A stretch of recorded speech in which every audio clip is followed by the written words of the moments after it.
आज अशाच एका ऑफबीट ट्रेकला आलेलो आहोत आम्ही.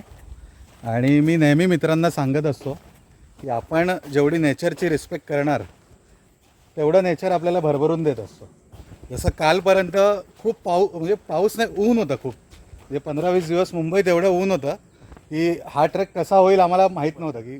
पण आज सकाळपासून पाऊस सुरू झाला आणि आम्हाला असं वाटलं की पावसामुळे ट्रेक होतो आहे की नाही. आणि एवढं वातावरण प्लेझंट झालं आहे. पाऊस थांबला आहे सध्या आणि खूप सुंदर वातावरण झालं. तुम्ही बघू शकता एका दिवसाच्या पावसामुळे हे वातावरण झालं आहे. आणि इथे मी तुम्हाला झूम करून दाखवतो. हे फुल पकडू मस्त बसलं आहे बघा इथे. हे बघा. सांगण्याचं तात्पर्य एकच आहे की निसर्गात जाताना नेचरची रिस्पेक्ट करा. आपण निसर्गापेक्षा मोठे नाहीत.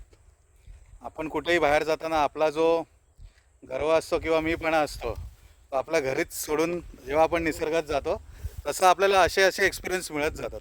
तसं या ट्रेलला किंवा ट्रेकवर कोणी नाही आहे. आसपास मस्त धुकं पसरलं आहे, पाऊस थांबला आहे आणि मस्त प्लेझंट वातावरण आहे आणि आम्हाला फोटोग्राफी पण करता येते. तर तुम्हीसुद्धा ही गोष्ट नेक्स्ट टाईमपासून ध्यानात ठेवा. आणि सिनियर ट्रेकर असतील तुमच्यापेक्षा तर त्यांच्याकडून खूप गोष्टी शिकायला मिळतात. जसं आम्हाला यांच्याकडून बऱ्याच गोष्टी शिकायला मिळत असतात.